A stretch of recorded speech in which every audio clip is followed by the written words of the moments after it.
Thank you, Lascan Corla. On a personal basis, can I wish our outgoing Taoiseach, Micheál Martin, all that is good, and thank him for his service, especially during the pandemic, and his stance on Brexit and Ukraine. And I also want to wish the incoming Taoiseach all that is good. And it's not just because it's Christmas. It's because when our Taoiseach and government do well, then it's better for the country. And in my short contribution, I want to draw a parallel with that statement, because when our regions do well, it's better for the country.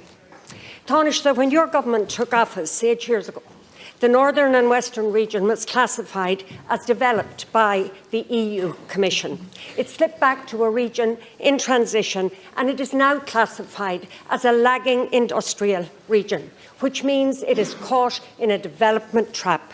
The EU Commission raised a red flag about this, and how did your government respond? The Northern and Western region received just 217 million of the 900 million ERDF funding. Whereas, if you look at countries like Spain, like Portugal, like Greece, that have lagging regions, we see they are investing by far the greatest amount of this funding in their lagging regions, but not us.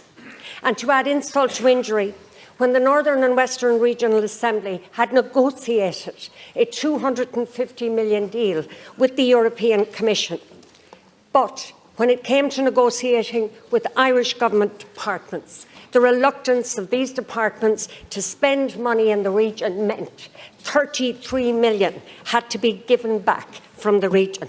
And this is cohesion funding, funding that is meant to close the gaps nationally and within the EU. You could have ensured that this extra money was spent in the region. You could have reduced the co-financing rate to 10%, like you've been asked, but you didn't. And this, to me, is the core of the problem. There is no government department, no responsible or accountable person or group of persons tasked to deliver on balanced regional development. It's not as if anybody in government is saying we won't try to achieve a balance of development between regions. It's because, like previous governments, it just slips through the cracks. It just doesn't get done. Yes, in some areas, for example, the establishment of the Atlantic Technological University, there is progress. But the gap is so great that unless there is positive discrimination, unless there is a whole-of-government approach to closing that gap, the slippage happens again and again. If we look, for example, at the connectivity of the region, rail, road and air, on accessibility and proximity criteria, according to the OECD, this region scores well below the EU average. And just in the last 5 weeks, not one of the designated 5 surgical hubs is to be located north of a line from Dublin to Galway, while hospitals like Sligo University Hospital, having lost part of its cancer services and being told no cath lab for the North West, now waits and waits and waits for its surgical block. And without this, we all know we cannot guarantee the long-term viability of an acute hospital in the North West.